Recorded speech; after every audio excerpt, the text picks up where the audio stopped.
Since time immemorial, people have wondered where they come from, where they're going, and who they are.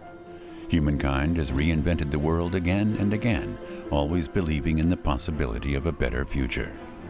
500 years ago, Martin Luther started the Reformation, transforming the way people worshipped and thought.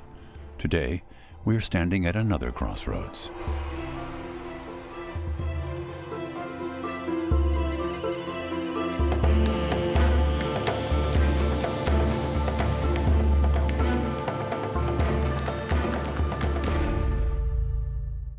C'est comme si le monde était dans ce temps-là où on a. It feels like the world is starting to realize what ties bind us all together. That's why religions seem anachronistic to us. They feel very far away. I used to think about God a lot, but then I began to suspect I was only doing it to find some kind of answer. I think hope has to be the last thing to die, and I think we can have a better world. We just have to keep believing that we can and working for it. It's really, really easy to despair, but we shouldn't, not yet, because there's a lot still to fight for. Ever since humankind began to take control of its own destiny, our world seems to have become larger. Its horizons have expanded. But the past casts a long shadow. Today, fanatics use faith as a weapon of terror. The world has become more complex now that we've made ourselves the measure of all things. What can provide us with hope and stability? Are we ultimately all alone?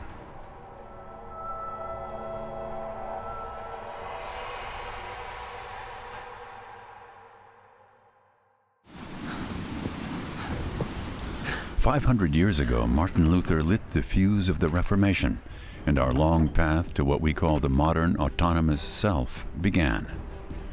Humankind started to discover the individual conscience as a source of personal responsibility. We see today's digital world not as a threat, but as an opportunity. Fast bound in Satan's chains I lay. Death brooded darkly o'er me. Sin was my torment night and day. In sin my mother bore me. My fears increased till sheer despair left naught but death to be my share. The pangs of hell I suffered." Martin Luther struggled with a sense of powerlessness. He felt abandoned by God. The church told sinners they would burn in hell. One night, consumed by fear, the young law student made a promise that would change his life forever. "Saint Anne, help me! If you let me live, I will become a monk." Back then, the devil was a vivid presence in people's lives, and indeed in Luther's life. Satan was as real a figure to people as God. He was his rival, a fallen angel determined to destroy God's work.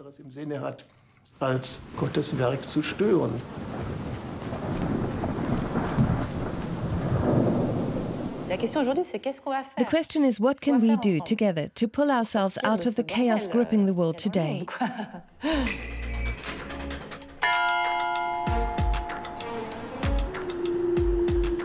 Community, spirituality, religion. Today there are many ways of finding meaning, but few still believe that God has a divine plan.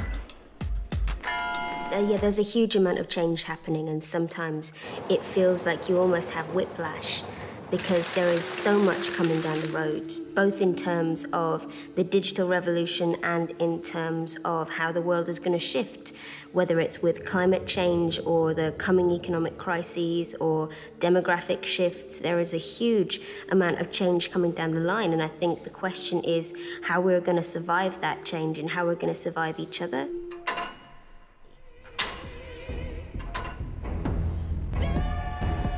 In the late Middle Ages, the Church had the sole authority to tell people how to attain salvation. And anyone who disagreed with the Pope was denounced as a heretic and burned at the stake. like Jan Hus, a Czech priest who dared to challenge the Catholic Church.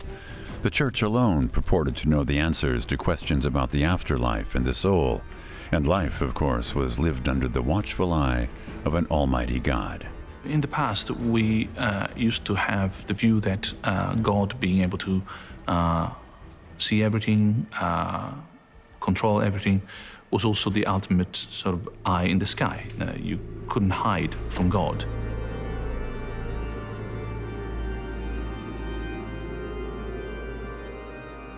Today, the new eye in the sky is not God's eye, is the digital eye that can see anything, can check anything. Today's all-seeing eye is a man-made invention. Google and Facebook know everything about us. The moment has come for us to make sure that our right to be in control of our own information, therefore the behavior that is shaped by that information, is entirely ours. It's not given to us, it's ours to exercise because it's ours to begin with. And I think that is important, and it's an important break from past tradition.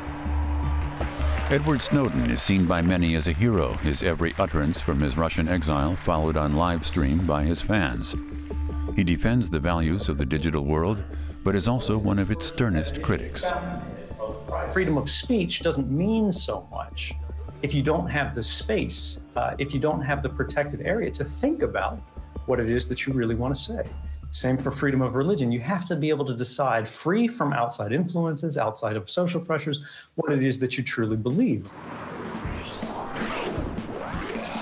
These days, many worry about the threat to privacy and to their individuality.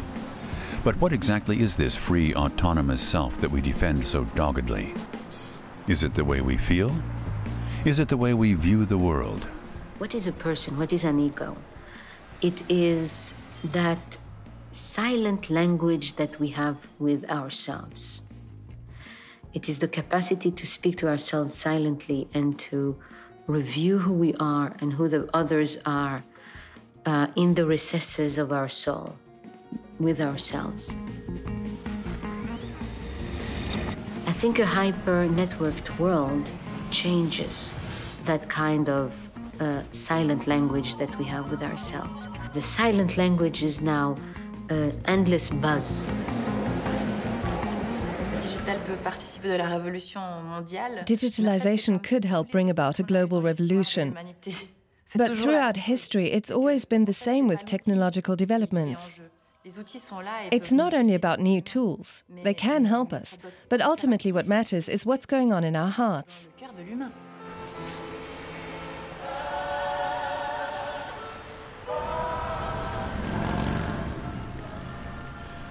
The Reformed Church in Geneva.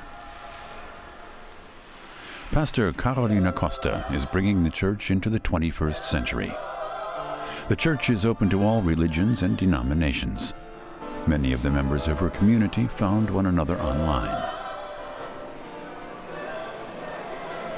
The project is called At Le Lab and welcomes anyone looking for meaning and spirituality.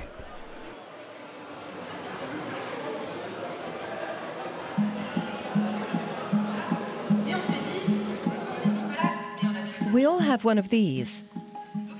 If you like, take a look at lelab.church or Facebook and see what we've got planned this evening. I didn't become a pastor to hold services. The purpose of the church has changed.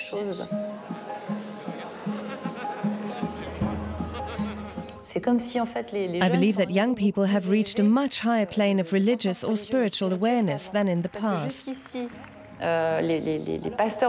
Pastors used to be like teachers. They had a "I'm telling you how it is, I know better" attitude. But I believe a change is underway, and our community can also teach us. We can learn from one another.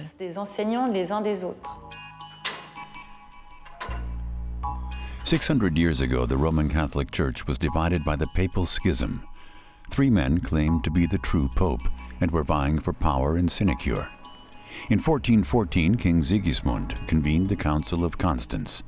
It was attended by theologian Jan Hus. He had long been accusing the Curia of being a synagogue of Satan. They want to burn you at the stake. You must leave. I have the king's word. I came here as a free man without disguise. You must leave. I can see your fear. And the devil is everywhere.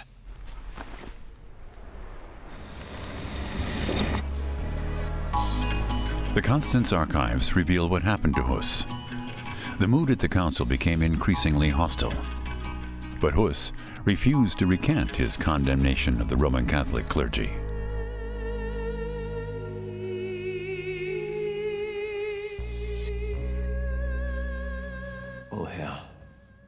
O Lord, grant me mercy and give me strength. Our bishops and priests are turning on your son like wild animals.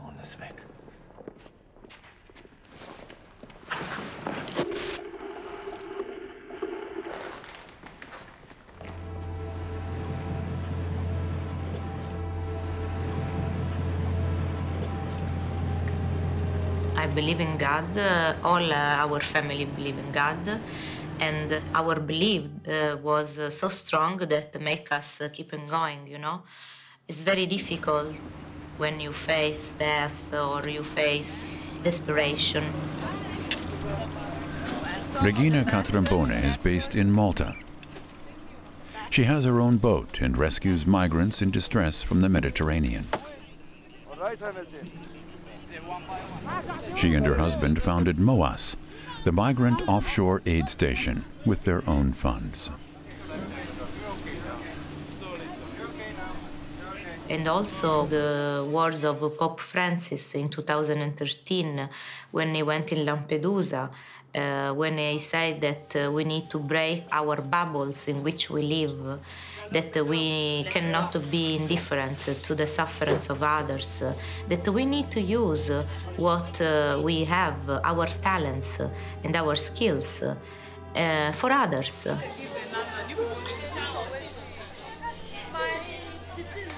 The desperation is so high that we cannot let the fears take over.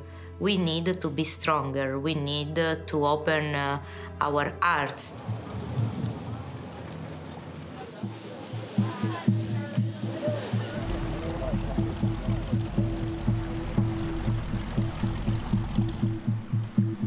The idea of the self, the individual, did not always exist.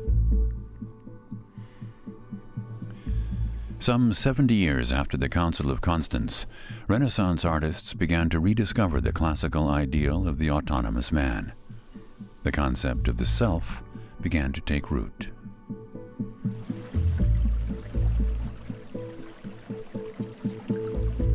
The center of this new culture was Florence. Leonardo da Vinci and Michelangelo freed themselves from the constraints of piety and superstition and celebrated the beauty of art. And art was no longer confined to churches, but also graced public squares, like the Piazza della Signoria.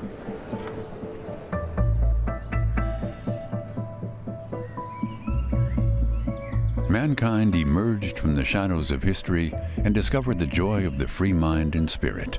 Renaissance man saw himself as God's most perfect creation. The fact that there are less intermediaries between him and God, on the one hand, gives the self a much greater sense of agency and responsibility and power with himself. And on the other hand, makes it scrutinize himself much more densely. Leonardo da Vinci was an artist, but also sought to use science to understand mankind and to make man the measure of all things. In the eyes of the Church, this was sacrilege.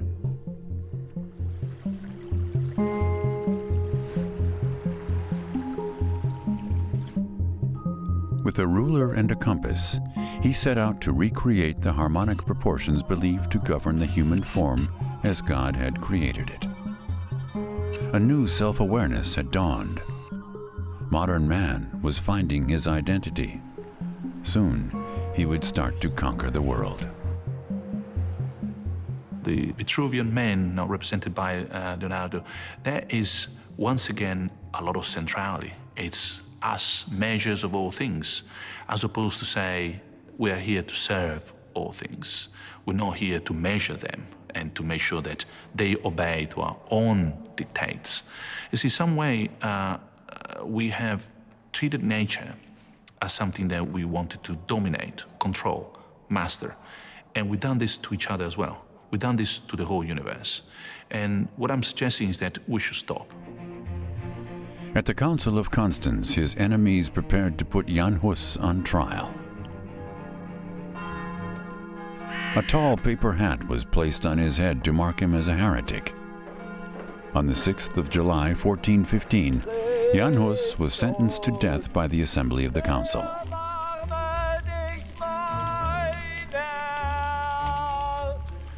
The Bohemian name Hus means goose.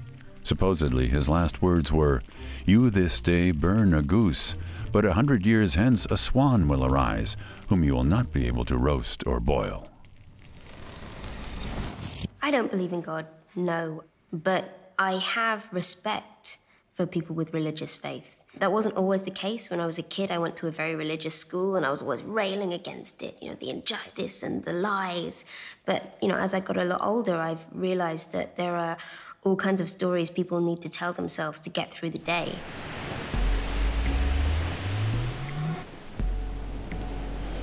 Laurie Penny is from Brighton on England's southeast coast. She's a genderqueer feminist. Her mother is a strict Catholic, her father Jewish.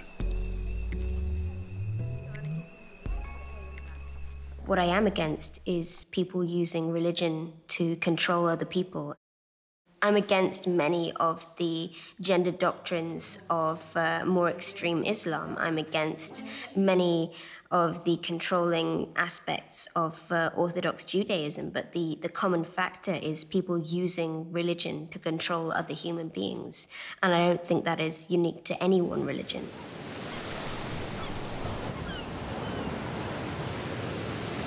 For millennia, man dreamed of conquering the seas. Around 1500, no one dreamt of distant shores because no one had ever traveled the entire world. The Christian church was a world unto itself, with Rome its capital. But it was a highly circumscribed world. Nothing was known of other cultures, faiths, and beliefs. Everything changed in 1500. Even today, what happened hasn't been fully grasped. People who discovered book printing, Columbus, the people during the Reconquista, Luther, and so on. Obviously, they were all doing their own thing, but they were all innovators. Einem unglaublichen Innovationsprogramm. Eventually, the Renaissance spirit spread north. Martin Luther was a monk who had been preaching and teaching theology in Wittenberg, Saxony since 1512. He was a clergyman rapidly rising through the ranks, but then he began to criticize Rome. They will hate me. They will try to destroy me. I will crush the Pope and his degenerate church with the same printing block that prints my writings.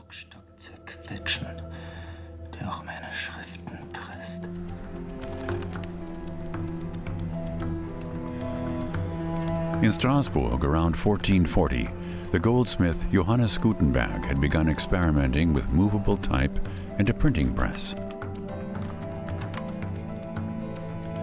Gutenberg's invention paved the way for serial production of books, and ultimately for the mass media we know today.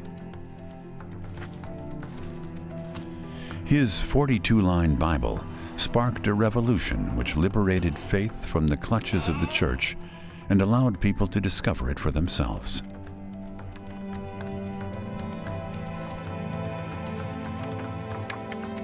Knowledge makes our world better, and in particular, the wide diffusion of knowledge makes the world better. People need to make decisions out of the endpoints. The idea that some centrally located great minds can make decisions for all of society doesn't work. What does work is openness. What does work is distributed decision-making. And the more that people know about the world, about whatever it is they need to know in their lives, then the better decisions that they can make.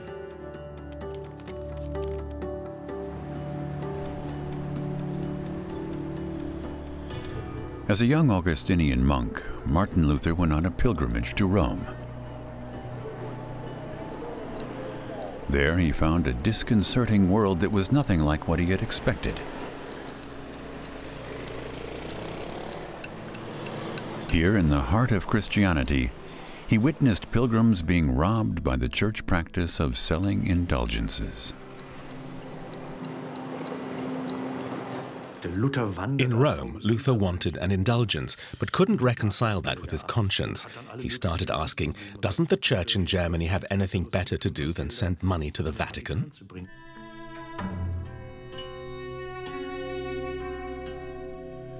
Luther was disgusted to see how the Roman Catholic Church had allowed itself to be seduced by worldly cravings and luxury.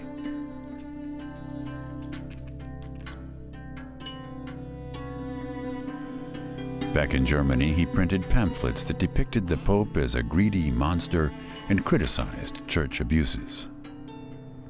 Luther was angry about a system that was working very well, a system that had made religion and economics compatible. Salvation could be bought. Today we can still see how much religious terminology has entered the economic sector. Today we no longer redeem our sins, we redeem a loan. When we take out a loan, the German word for creditor is Believer, Gläubiger, and the German word for oath of disclosure is Offenbarung, revelation. Economics very clearly picked up on religious terminology. Aufsaugt. In Wittenberg, Martin Luther reinvented himself as a reformer, aided and abetted by the artist Lucas Cranach. His portraits of Luther were intended to make the church reformer better known. Luther was appointed professor of theology at the University of Wittenberg, which had been founded in 1502. In 1517, he wrote his 95 Theses against plenary indulgences and false religious practices. They reflected the growing anti-Roman sentiment in the country and turned Luther into a hero of the people. But he became a pariah of the Catholic Church. The image of Martin Luther with his hammer and nails is a 19th century invention. Who would have read the Theses had they been nailed to the door of the castle church in Wittenberg on the 31st of October 1517? A long text, 95 long, complicated sentences in Latin. But the legend of Luther nailing the 95 Theses to the door of the castle church is one that refuses to go away.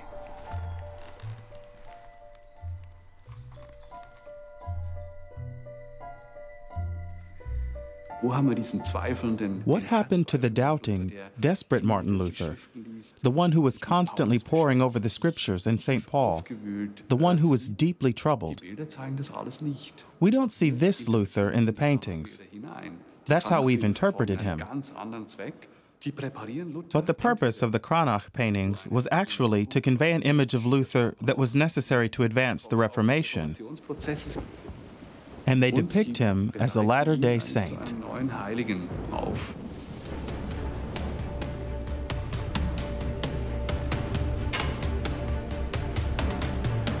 The image of the hero. Today we still like to see ourselves immortalized. We seem to have a deeply entrenched desire to know what happens after we die, what will remain of us. Mankind's newfound introspection and need to discover the meaning of life was the first step towards independent thinking. In the 16th century, in Luther's day, the Church effectively kept the soul imprisoned. The church is like an ocean liner, large, cumbersome, and firmly anchored. It's hard for an ocean liner to change direction. Ever since I became a pastor, I've been asking myself if I'm doing the right thing by thinking I can change the church from within. Or might I be more effective outside it? This question is always on my mind, but I'm glad that I'm an independent thinker. Revolutionizing the church seems possible to me. That's why I stay in the church. C'est pour ça que j'y demeure. Ce que je voudrais juste voir, c'est si... Carolina and her husband Victor produced their own internet series. It's called My Wife the Pastor. Thomas, consentez-vous à prendre pour épouse Clara, ici présente? Each episode addresses a weighty topic: homosexuality and faith, death, the role of the church. The subject matter is serious, but the tone is fun, light, and witty. We started out making a few videos in the style of Monty Python, which were a bit more confrontational, a bit more daring. The church was a little needled by them. That showed us we were doing it right. If we're too much in agreement with the church, we're not keeping up with the times. The couple often bickers in the editing room. Victor is an atheist and more willing to pack a punch. As a pastor, Carolina has to get the church to approve every episode, so tempers do sometimes fray. That's funny. Don't take it out.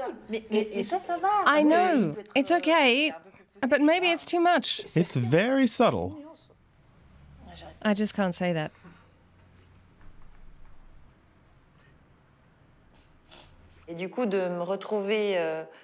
On the one hand, I'm a pastor, but on the other hand, I have an artistic side. I found it hard to juggle these two identities.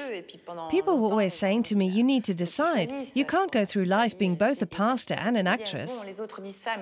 That's what people say. But I felt differently. Being yourself when you don't really fit into any neat and tidy box is already a step towards freedom.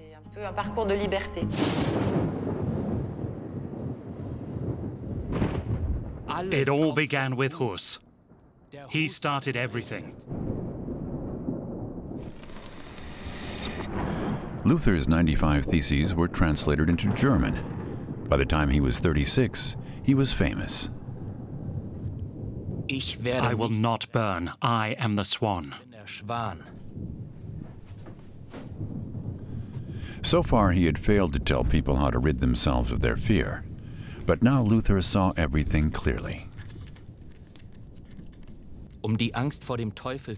Three things help you overcome fear of the devil and find salvation: the Holy Scripture, faith, and divine grace.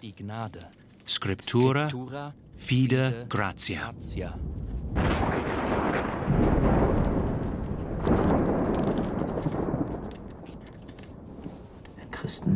A Christian is a free lord over all things and subject to nobody. A Christian is subservient to all things and subject to everybody. Freedom and obligation to love thy neighbor. No one is superior to anyone else.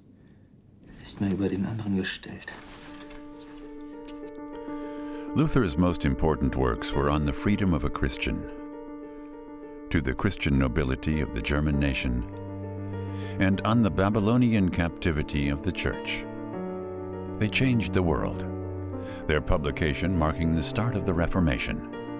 They amounted to nothing less than a call for individual freedom. What this freedom means is that if you possess true faith, you have the freedom of a Christian. But that doesn't mean freedom in a political sense, having the freedom to shape and decide political processes.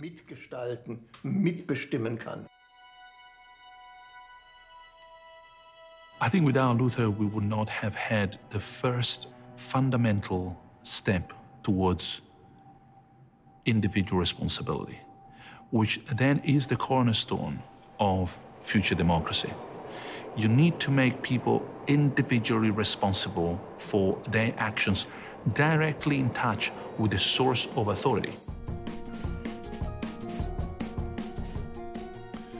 Today, our lives are increasingly shaped by computer programs and algorithms. 90% of the data ever generated by humans has been stored.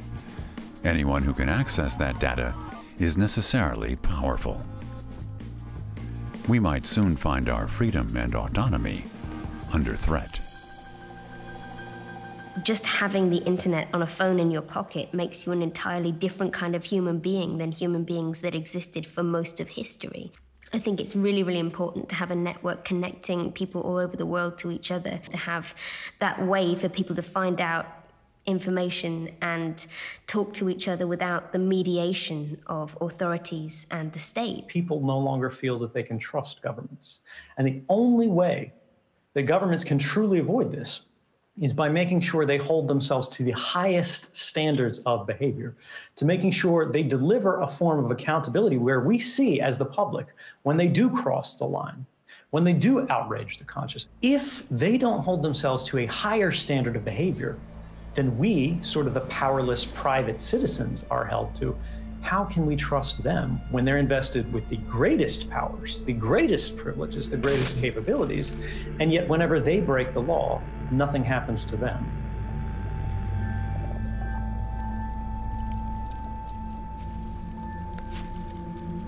The Pope threatened to excommunicate Luther and even put him to death. But Luther believed he had God on his side, and that made him invincible.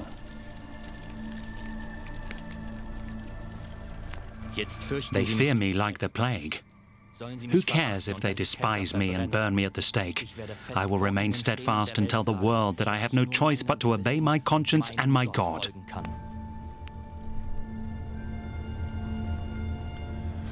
Luther was summoned to the Diet of Worms by Emperor Charles V in 1521 to recant his writings. It was him against the Pope. Here I stand, I can do no other, God help me. It's a great line. Who knows if it's historically accurate? But it really brings home the idea of responsibility to oneself and one's God.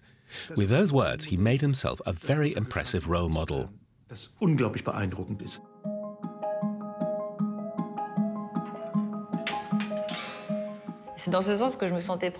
I identify with Luther in this respect because of the times he lived in.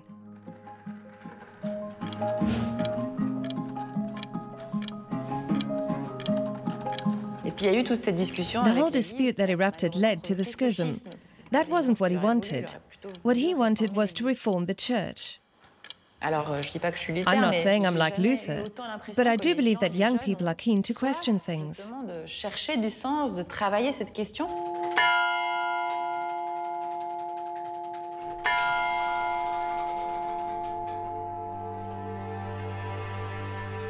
Luther fled the wrath of the emperor and the church and found refuge in Wartburg Castle, where he assumed the alias Junker Jörg.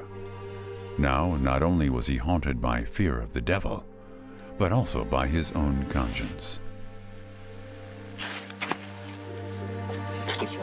I alone am to blame for what is happening. The stake, war, fanaticism, hell on earth. It is all my fault. In just 11 weeks, Luther translated the New Testament from Greek into German. He used simple language so that it could be understood by everyone. A guide to spiritual salvation. Protestantism, I think, marks a shift in the history of the self. The Protestant feels much more responsible for the content of his soul.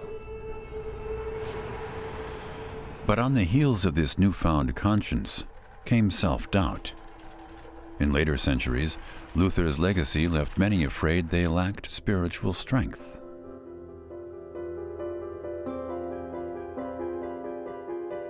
Luther realized that people would always be susceptible to the devil. Freedom must be constantly won anew.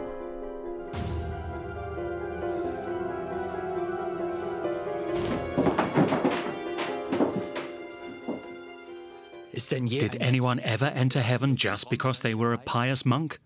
God saved me from burning at the stake. To me, he is a merciful and loving God. And for Luther, God's word was the best defense against the devil.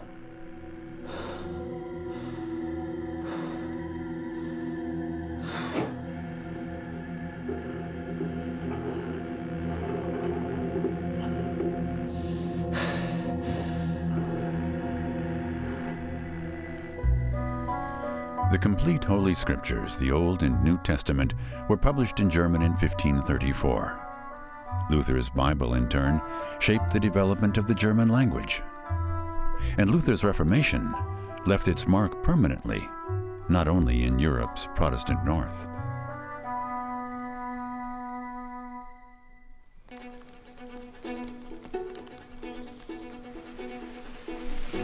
Luther was a rebel who fought for a church based on personal faith. He also believed in love and the duty to love one's neighbor.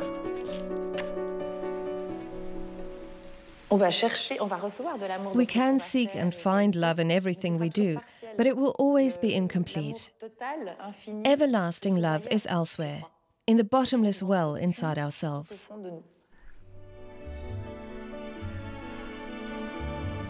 Carolina appreciates that her husband, Victor, lets her do her own thing. Laurie Penny calls herself pansexual and polyamorous. Luther wouldn't approve of either of them. To him, marriage and family were anchors in a turbulent world.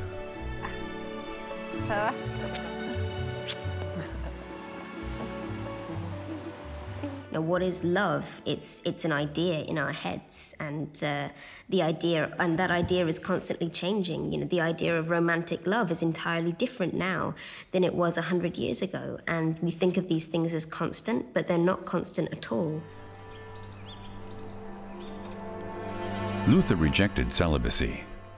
In 1525, as the German Peasants' War was raging, he married Katharina von Bora, a runaway nun. Luther's detractors saw the marriage as a further provocation to the church.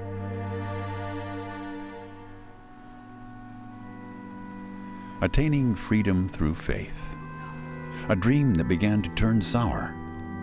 By the time he was 40, Luther was again preaching in Wittenberg. He was one of the most famous men in Germany, but he was convinced he was beleaguered by enemies. One cannot reform a world when everyone does as they wish and thinks only of themselves. That leads to chaos. We need a mighty fortress which forever reminds people of God. Led by Thomas Münzer, peasants in the German-speaking areas of Central Europe rose up against the aristocracy, armed with Luther's writings.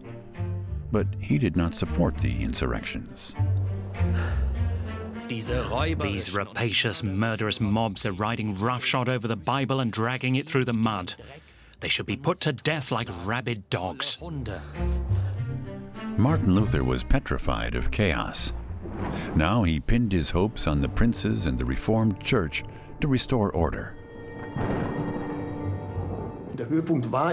His finest moments were his writings of 1520, his appearance in Worms in 1521, his translation of the Bible, the New Testament, into German. That's Luther at his very best. It all went downhill after that. He only wrote about the Turks and the Jews in the second half of his life, writings that are very problematic by today's standards.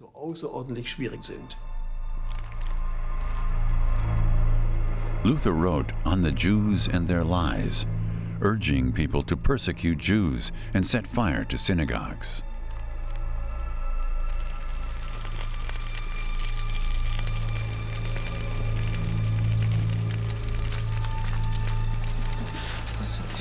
Luther played a key role in advancing mankind's freedom and spiritual awareness. But in his later years, he succumbed to superstition and xenophobia.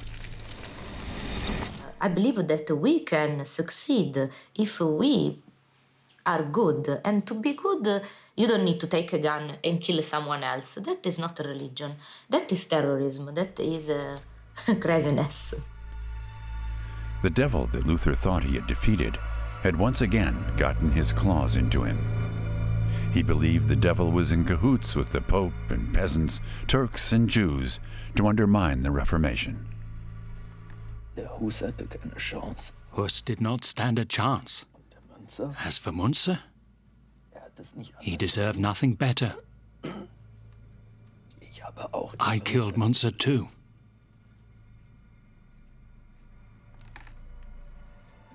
Death is on my conscience.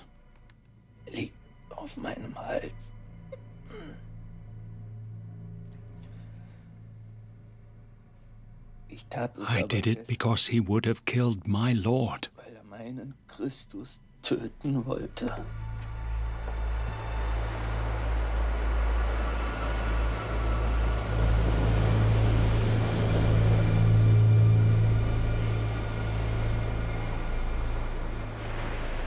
I don't think it's either are you hopeful or are you afraid. I think hope is a tool.